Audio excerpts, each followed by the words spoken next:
Good afternoon from Amsterdam and welcome to Dept Talks Live Customer 360 Week. My name is Daniel Bonacic and I'm a Strategy Director at Dept. Before we start, a quick intro about Dept. Dept is a digital leading agency who combines creativity, technology and data to help our clients build and accelerate their digital business. We are now with more than 2,000 thinkers and makers across 13 countries in Americas and in Europe. But today is all about Dept Talks Live Customer 360, an event we are organizing together with Salesforce, our strategic partner in enabling with technology our clients to be successful in digital. In the next 4 days, we'll be exploring how leading global digital brands are preparing for the customer of the future and how they are creating a truly 360 experience for the customers. During this week, we will have 4 events with 4 inspiring cases.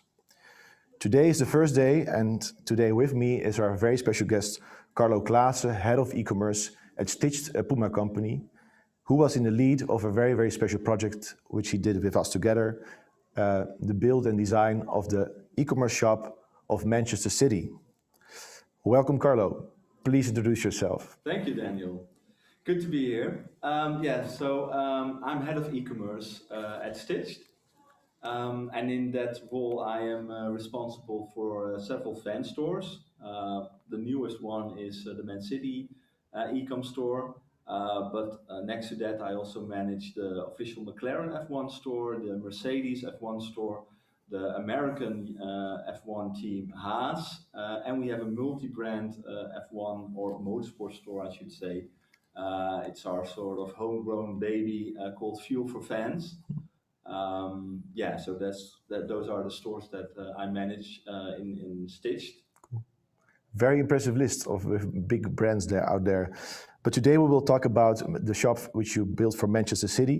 Can you tell a little bit about the club? Because I assume not everybody who is joining today knows everything about football.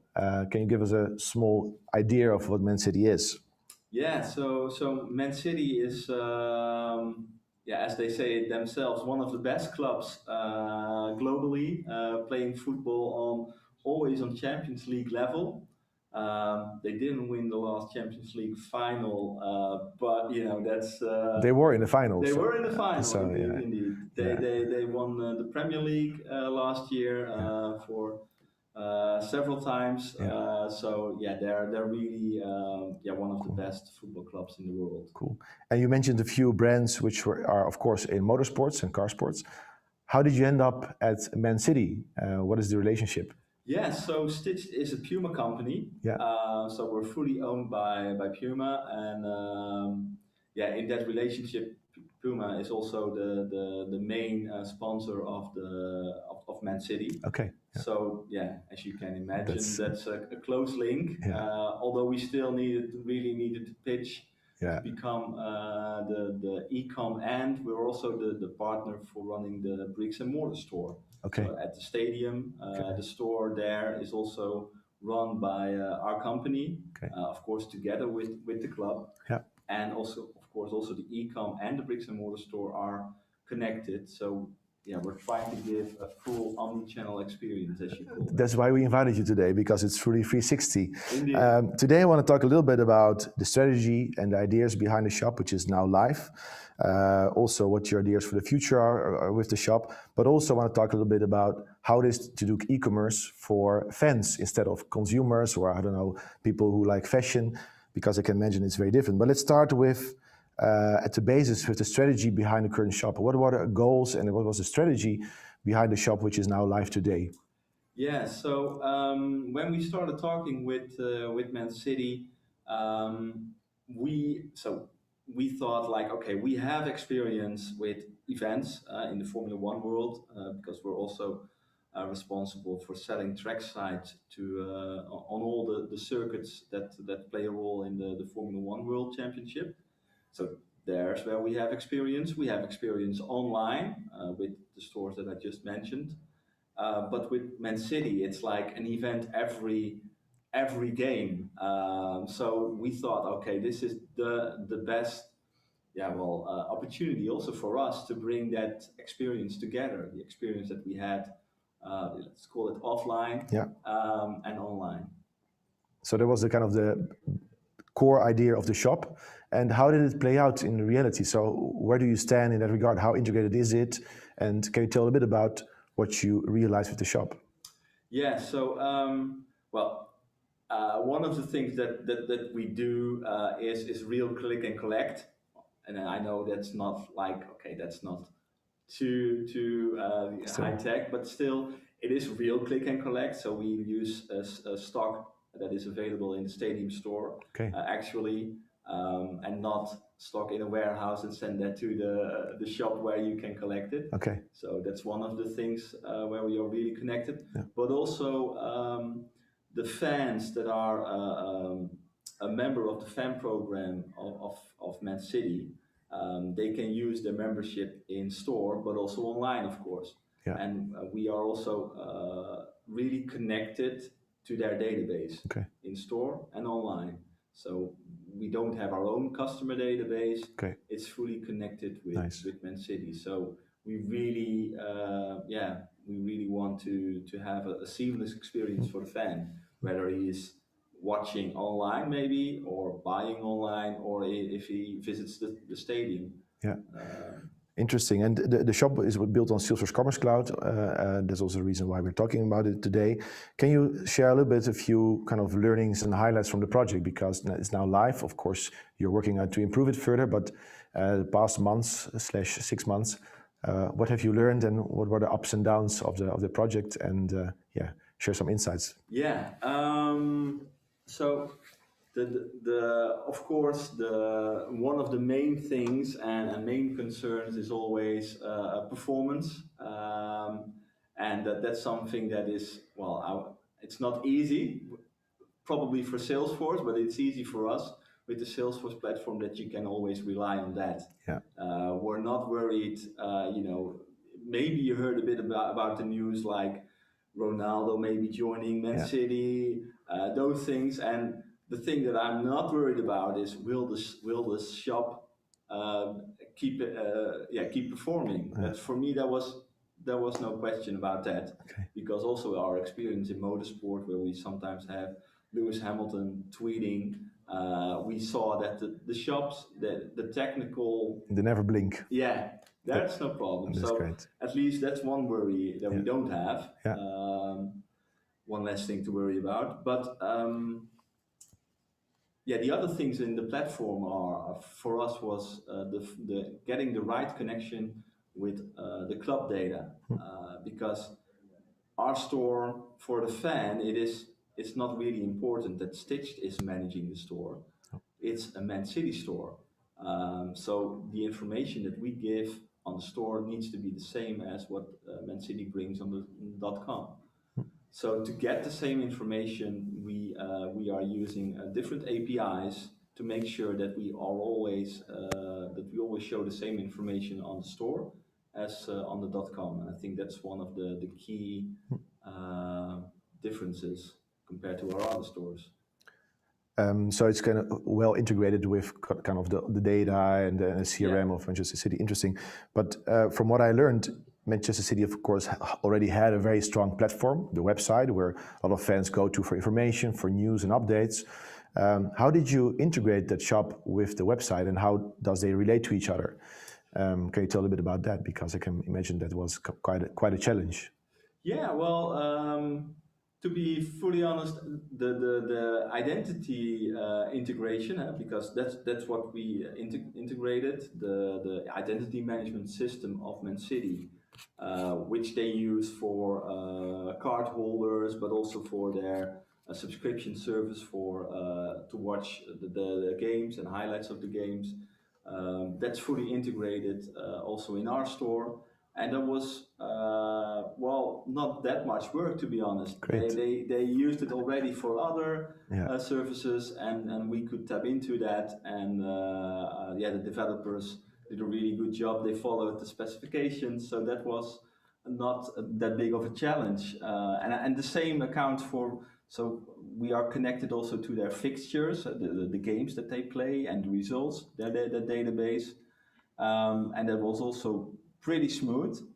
The thing that is the most work still is how we're going to use all the data and on which points, because it's still sort of theoretic until you actually there's a game happening now, and what do we do if they don't win, for instance? What do we do then with the results that we're displaying? It's more, I think the biggest challenge is more in that than the actual technology. Okay, so the challenge is to be quick and to adapt to the situation, which can change every minute because it's football, of course. Yeah. Interesting. And how is it to work with such a club where also branding is, of course, a key thing, and they have their players, which are kind of superheroes across the world? How was it to design and develop a shop for such a strong brand? And how was the experience? Yeah. So that was indeed one of the things that that's also why we contacted Dept. To be honest, we saw some really good examples of how you were merging brand and e-commerce, and also if we had a look at the competition, and with the competition I mean other football clubs, and most of them have a good functional site. But that's also sort of it. It's functional. It shows an image of the tee. Sometimes you can real time. You put your name on it, and then you can also see that. Sometimes they don't have that, but let's put that aside. It's functional. It works, but it's not like really showing the distance between a normal football club store and fashion is huge. And we thought that there must be something that a good agency can help us with to sort of try to bridge that gap. Cool. And I think that's what we aim for. did. Yeah, cool. Before we talk a little bit about Customer 360 and Fan Central working and some other topics I want to touch up on today, maybe a quick question: how big is the shop? How many countries are you sending stuff out to? And so global. Yeah. I think that's also one of the unique points that Stichd has is also we are a PUMA company, and PUMA is also global and has different headquarters and logistical hubs around the world. We only have two hubs, one in Europe with a really good connection to the Americas, and we have a hub in Asia. And because of that central approach with the right shippers or carriers, I should say, we can fulfill the whole world. And we also use that for our other stores, and it's working really well for us. So it's a global shop from Manchester with two hubs in Europe and Asia. Yeah, interesting. And what are kind of just on the side note, what are the countries where the shop is growing the fastest? Are there any specific countries where you see an uptake? The US. The US is one of the biggest growth markets. I think that's by far the biggest. So US is also getting some love for football finally. Interesting. According to the club and what we also see in our data, it's also the women's football is really popular there. Okay. So that also helps. It's a really growing sport also in the US. Nice. Brings me to the next topic, and that's in our preparation talk we had yesterday. We talked about the difference if you're working for a customer or you're working for a fan, which is, I think, a very different type of work or e-commerce, so to say. Can you tell about what that means to work for a fan or to be fan central, so to say? So that's something that lives also in our company. Like we hardly talk about customers, we talk about fans, because the love of a fan for their club goes way further than the love of a brand fan. I love Levi's, but I can, maybe I shouldn't say that, but if I see a G-Star jeans somewhere in the store for a good price, maybe I'll buy that.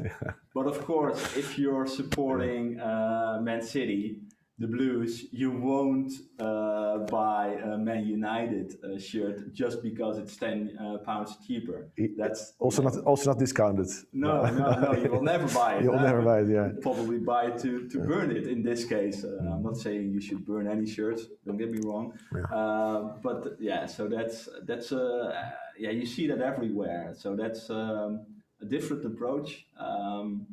And when do you buy as a fan? Because like we buy jeans when we think we should have a new pair, or because we see a nice one. Yeah. How does it work if it's talk about fan central work? Like what is the journey of a fan, and what is his or her buying journey?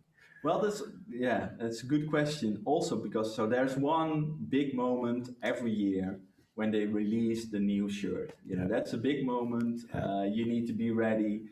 The servers are sort of ready, starting, and then at the moment you need to launch, and then there's a tons of traffic coming to you, and then you need to really be there. Yeah, you need to be there. Yeah. So that's it depends a bit when that is. Sometimes it's in May. This year it was in July. That's the moment that a lot of fans will buy the new shirt.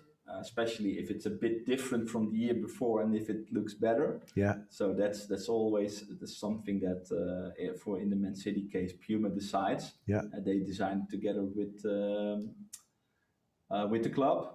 And it's also one of the challenges for us because that's the big moment that you need to be there. But of course we're sales driven. Yeah. That's not a secret. And we also want that customer to come back. So we have a lot of newness, but we also know that not every fan will always buy a new tee. So we need more moments for the fan to come back to the store. Yeah. Because we know then we have a good product offer, and how can we get that fan back to the store was one of the questions that we asked ourselves. Yeah. Like, how can we do that? And what was the answer? Yeah, it was pretty simple. We needed the store to be connected with what's happening on the pitch. Okay. So, and yeah, well, okay, why, what does a fan of Man City care about? About the team. Yeah. When are they playing? Yeah. What are the results? So, although we didn't want to be another City news site, of course, because that's where the .com is for. Yeah. We still wanted to give the City team, the sort of the editorial team and the social team, reasons to link to the store. And we did that by making sure that, okay, there's a home game coming. Hey, fan, do you have these pieces of the home kit already? Buy now. It's that simple. It's a banner or a campaign, I should say, connected to every game. And because we have the right technology, we're syncing that with the club, it is easy also for our team to always connect to what's happening on the pitch. Yeah. So Customer 360 means for you that you're connected to their loyalty and to their program for fans, that you are present both online as in the physical brick and mortar store, that you're connected to the data and what's happening in the pitch. So that's your kind of Customer 360 or Fan 360 approach. Yeah. What are the one or two big ideas you have for the next 1 or 2 years you want to achieve at the shop in that regard? Yeah, so well, one of the things that we're focusing on right now is self-checkout in the store. Cool. So we already have all the technology in place for that. RFID. Well, you can. There are already QR codes, unique codes on all the goods in the store. So the only thing that we need to make possible is that they check out, and that the alarm is deactivated so that they can work out Nice. with the goods. So that's one of the things. The other thing is click and collect, but then in a couple of hours. So for instance, if you're, or maybe less, we need to see what our service level can be. But yeah, we really want to up our game on that topic. Just so you're in the stadium and you think, okay, we're advertising something on the LED boards, and then you want to buy it, and oh no, I don't want to deliver it at home. I want to pick it up because I'm on my way out. Yeah, on my way out. Yeah. So that's very cool. Also one of the things that we're working on. Cool. And for the people who are not visiting the stadium, what are your ideas for the people who are using the e-store? Yeah. Any features coming up we should know about, or are they still secret? Maybe. Yeah, they're still secret. Okay. Yeah. Okay. Yeah. I don't think I have something that. That's a big scoop right now. Okay. Yeah. Then maybe a last, little bit bigger question.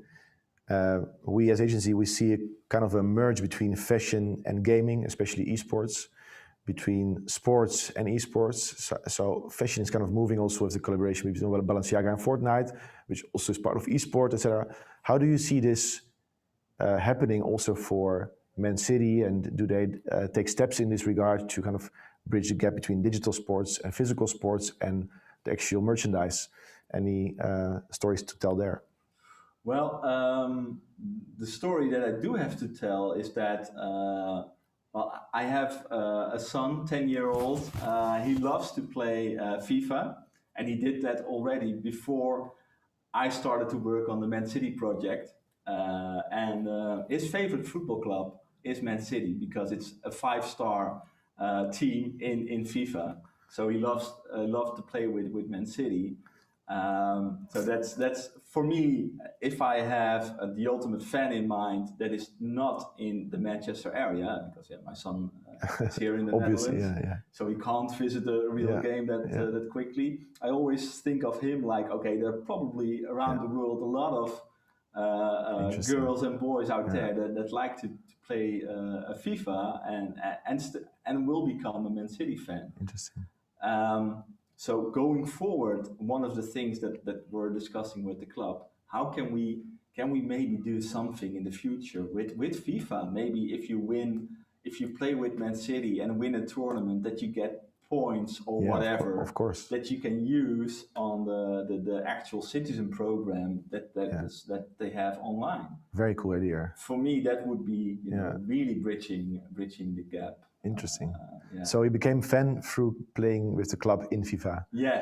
And because it paid off, because obviously he became fan. So So he wanted Man City merchandise before we were sort of and now he has all the merch he wants. He has easy access. Great. Thanks so much for taking the time to be here today and talking to us. You gave us a good impression of how it is to work for fans and to be truly customer or fan 360 and what the plans are for the future. Very impressive, and thanks for sharing. I think we have a few questions from the audience. I will take the tablet to see if there are any questions. I already see a few. I don't have my glasses, so I will have to read a little bit like this. What makes this fan shop for Manchester United truly unique in its kind? Must be Manchester City, but what have you not seen before? I think you touched upon it already a little bit. But I think the way that we present the home, the away, and the third kit is something different. We really tell the story. So we don't just display, okay, this is the shirt and this is the name that you can put on. We really have a pretty long story about the kit itself, because there are all kind of stories behind, and you will see those stories in videos, probably on social media. Often you won't find those stories on the actual stores. They are there. You can only see a shirt and a buy now button. And I think the thing that we did differently is that we have a long landing page with that tells the whole story. For instance, with the away kit, we're telling the story about that we're City and PUMA together have a water initiative that it's made from recycled plastic. So that we have the opportunity to tell that story on this store. So it enables you to launch actual products even better because you have a space for storytelling. Okay, cool. Another question from the audience, probably somebody who is into Formula One, asks you, Carlo, what the difference is between a Formula One fan and a football fan. Both sports are growing quite strong, you told me before. Any thoughts on that one?